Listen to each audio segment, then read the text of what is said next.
đồng photo thường có. Yeah.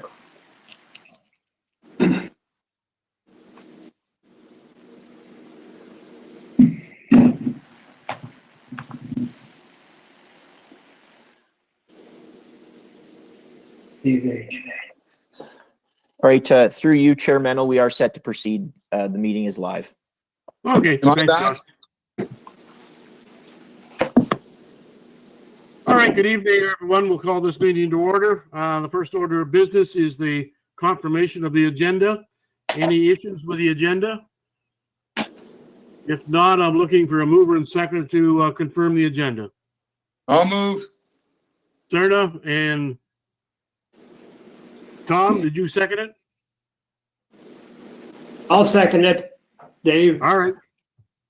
There we Serna go. and Brooksby. I won't go through the whole list because it's too long. Is any objections to that? If I don't see any objections, I'm going to move forward. Okay, so confirmation of the agenda is finished. Declaration of peculiar interest and general nature thereof. Seeing none, the minutes from April the 7th, was there any errors or omissions? And seeing none, I need a mover and seconder for the April 7th minutes. I so move. I'll second. Charlton and Chapman, all in favor? Opposed? Carried. Okay, Christine, you are going to give us a financial audit, and we're going to turn the floor over to you. All right, thank you. So I believe you all in your packages have the draft audited financial statements. They are draft at this point. Those of you who have been around this meeting for a few years will know that until they're approved by this board and then forwarded to your two councils, they don't become final until that time. So hopefully they will get approved for that process tonight. Moving to my page one, which is in 2 pages, it's the independent auditor's report. So this is a clean auditor's opinion, which means that I did not find anything that's materially incorrect. So we set materiality each year. Obviously this year, because of COVID and the restrictions on your being able to open EECC, the materiality was significantly lower this year. And so we audited it to a $2,000 materiality. And having said that, we don't just look at transactions over 2,000. Every transaction that flows through the EECC is eligible for selection through our statistical sampling. So that's payroll, purchases, and revenue. And it is dated, as I said, as of tonight's date. Moving forward to the statement of financial position. So this is your balance sheet. And I won't spend a lot of time on this other than to say, so when I look at a balance sheet for a municipality or a municipal board such as this, I look at the net financial asset line, which basically would show me what you would have in the bank if at the end of the day you had paid off all of your liabilities and received in all of your receivables. And that would be the dollar limit. And we like to see that stay consistent. And it was 95,000 at the end of 2019. 2020, it was 104,000. So an increase of 10,000, even though it was the year that it was. Everything below that line are assets you need to have in place to provide the services you do. So your tangible capital assets, obviously you can't sell those to make money. They need to be in place in order to provide the service that EECC does. Coming down an accumulated surplus at the end of the year of 7.5 million. And as you can see, the majority of that is invested in the capital, being your tangible capital assets, the building and the equipment and fixtures within that building. Any questions on that statement at all? Seeing none, carry on, Christine. Okay. So the next statement is the statement of operations and accumulated surplus. And obviously with COVID, the revenues were significantly down from the prior year and from our budget. And so I don't think there was anything, I know you've seen numbers throughout the year and these would be the numbers that you would have seen. Under expenditures, I'll remind the board that under the budget, we don't budget for amortization. However, under PSAB financial statements, you do have to account for that amortization, and you can see that $255,000 flows down to the bottom of the statements when we get to the deficit for the year. So the deficit is really just that using up of those capital assets that we put in place in prior years being amortization. We've separated out the COVID-19 expenditures, which were shared equally between the two municipalities. And so that's $7,892 with the various items we had to put in place in order to be COVID ready. And then the rest of the expenditures are fairly consistent to where you would expect them to be. Utilities were down, obviously, because the building was not in use throughout the whole year, and wages and employee benefits where a lot of the part-time staff were not needed this past year. Coming down to total expenditures of 1.1 million compared to 1.4 last year, and 1.2 was the budgeted amount. So then that is divided. We bill both the two municipalities for the budgeted expenditures, not the amortization. And then you'll see the excess of expenditures over revenue, the 199,000. And how that relates to your amortization is that not only did we amortize that, but we also purchased some new floor tile this past year of about $44,000. So that comes off of the 255. As well, we did receive some of the surcharge. So you'll remember that you have a reserve fund where the surcharge that's added to the ICE rentals is placed for future capital. And we did receive about $11,000 of surplus or surcharge this past year. Coming down to that accumulated surplus at the end of the year, the 7.5 million. Any questions on that statement at all? I'm not seeing any, Christine, so carry on. Okay, thanks. All right, the next statement is your statement of cash flow. So this just shows the increases and decreases of the non-cash items on the balance sheet. And I've really highlighted those, amortization really being the main one.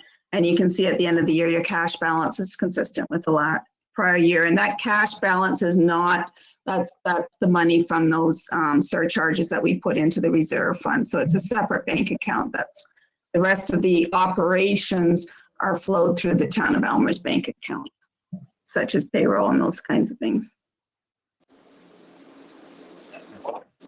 And then the next statement, and we go through this each year, so you've heard me do this spiel before. So our amortization in a year, so that's the using up, that's the aging of your assets of this board to the tune of 255,000, which you saw that number on the previous statement. And then we acquired new assets of 43,000. And so I mentioned this before, that we should be replacing assets at least equal to amortization, or be putting money aside for future. You're in a nice position with EECC because the building is relatively new and hasn't had a lot of large expenditures to this point that have required large outlays of funds. However, that will come as the building ages.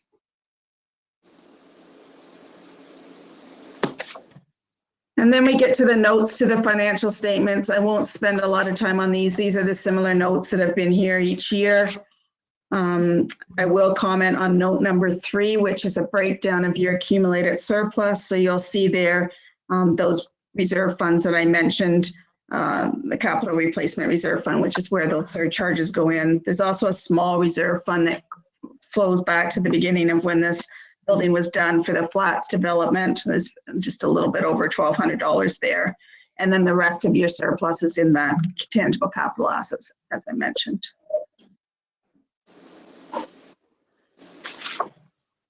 And then note number 5 has been updated just to explain the whole COVID impact, that you've had to follow protocols of the provincial directions regarding essential services and had to be closed for a good part of the year. And that you're continuing, both you and the staff are continuing to monitor that situation. And then at the back, there's a Schedule 1. So this just breaks down your tangible capital assets between different components. And as you can well expect, the building is obviously the large piece of that. So 10 million of the 11.4, almost 11.5 million is in the building and its fixtures. And there you see the addition, the 43,000, which was the floor tile.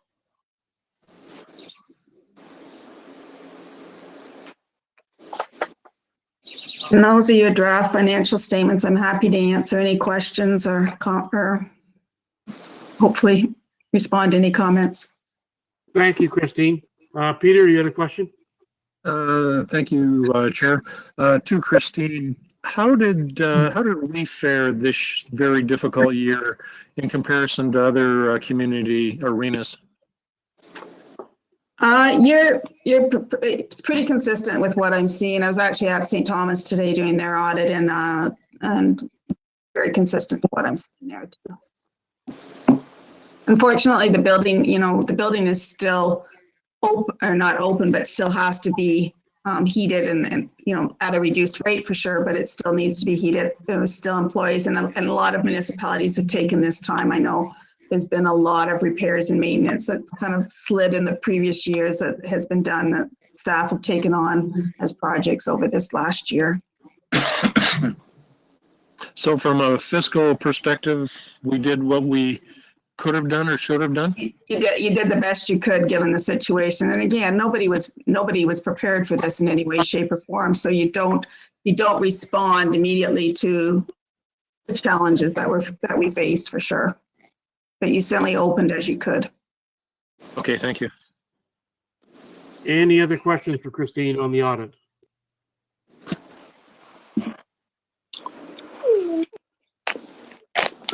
Seeing none, could I have a mover and seconder that for the draft financial statement from Christine Schriebmar and company? Move it. Moved by mover, seconder. Pete? Sam? All in favor? Yes. Yep. Motion passed. Okay. Move on to the report variance from the EEC. Andy, are you doing that? I'll leave the meeting, and good night, everyone. And Okay. Thank you, Christine. Well. See you next year. Thank you, Christine. Thank you, Chair Manel. Yes, so this variance reporting is being presented to keep the board apprised of where we are this year.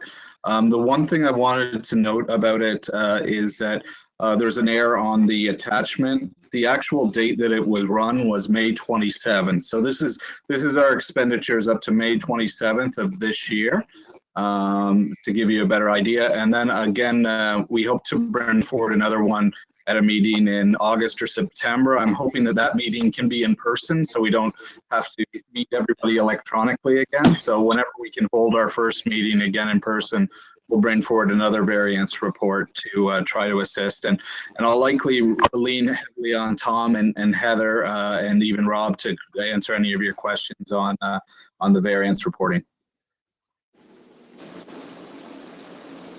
All right, questions for Andy or Tom on the variance reporting?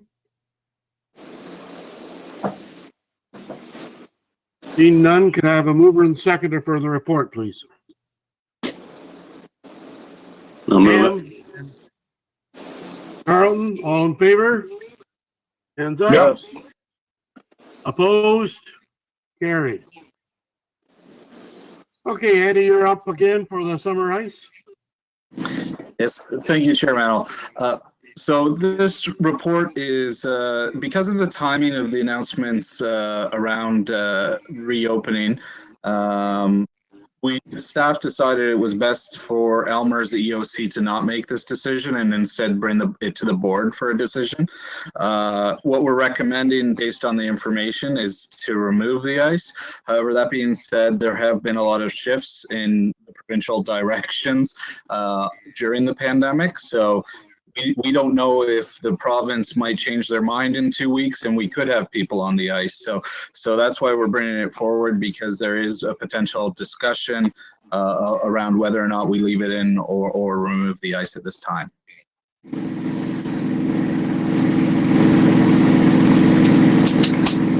I guess the question is, Andy, obviously, if the province comes in and says, okay, everything's going to be opened up in end of June, then it would make perfect sense to bring in summer ice and keep it there. But if they're going to phase this in over the next 2 months, I think your August suggestion is probably more pertinent. So could we leave this up in the air? Obviously, we're depending on the province to kind of give us some guidance on how they're opening this up. That's a good question. I think we may have more information closer to June 14th, if that is if the board would like us to leave the ice until June 14th and then make a decision. We wouldn't call you together again if the province hasn't changed the dates and it still looks like it's July 26th, we'd remove the ice at that time. But if they've changed the dates and moved that date forward, then we would have some flexibility. Okay, I'm in agreement with that. I think we need to see what's happening on June the 14th, and then go from there on how much summer ice we're going to have. Do we just leave that in your hands then, and you and Tom to make that decision once June 14th comes? Yeah, sure, Chairman. And it might be slightly before that because they'll probably announce it. Knowing the province, they'll announce it on the June 11th or 12th. So it won't be that long that we know what stage of reopening. But again, I see a lot of positives, so I'm hoping that they might accelerate the reopening. So we will address it, and we'll report back to the full board so you know everything before we make any final moves. I'm fine with that. Peter, have you got a comment? Thanks, Chair. To Andy, is there a built-up demand for summer ice at the moment? I think I'd defer to Tom because he's been dealing directly with more of the groups that want to get in there. Yeah, thank you, Andy. Through you, Chair, to Councillor Barber. We do have demand for summer ice, but the province has locked us out of accommodating the ice. So there is the demand out there. Okay, thank you. You're welcome. I think it's like any of the social activities or the sports activities. As soon as things open up, there's going to be a deluge of people wanting to play ball and soccer and getting their skates on. So hopefully that if they allow this in June, that we'll be able to fill the ice. Question for Andy. Go ahead, Jess. Andy, how long does it take to put the ice back in once you decide that it's a go? I'll defer to Tom again because he's the one with the boots on the ground. Thank you, Andy. Through you, Mr. Chair, to Councillor Galinsky, we can be play ready in maximum 2 weeks. So Tom, the ice is in at the present time, correct? Yes, sir, it is. So leaving it in for another 9 days is not going to be a huge expense, and if the province opens up on the 14th, then we're ready to go. Yeah. So is everybody satisfied? We'll leave that with staff to see what happens on the 14th, and if it's a go for the province, then we'll have summer ice starting on June 14th. Yes. Yeah. I'm good with that. Everybody seems to be happy, Andy and Tom, so we'll find out what's happening on the 14th, and hopefully they'll open things up, and you'll have lineups at the front door trying to put their skates on. Looking forward to it. Okay. I hope it's not raining. Yeah, well, Mayor Mennel, we could reach out to Toronto Maple Leafs and offer them the facility so they can start practicing now. They're golfing already, Rick. I know. Isn't that terrible? So the direction for the summer ice is to leave it with staff on the 14th, and if there's an opening to go forward and keep the summer ice in. So I need a mover and seconder for that motion? I'll move that. Barber and Chapman, all in favor? Yes. Yes. Opposed? Carried. Inquiries by members. Any inquiry by members? Seeing none, if there's nothing else, I need a motion for adjournment. Whitner and Glinsky, the famous one. All in favor? Aye. Opposed? Thank you all for attending. Good night, folks. Take care. Good night. Good night, everybody. Take Take care. care. Thanks.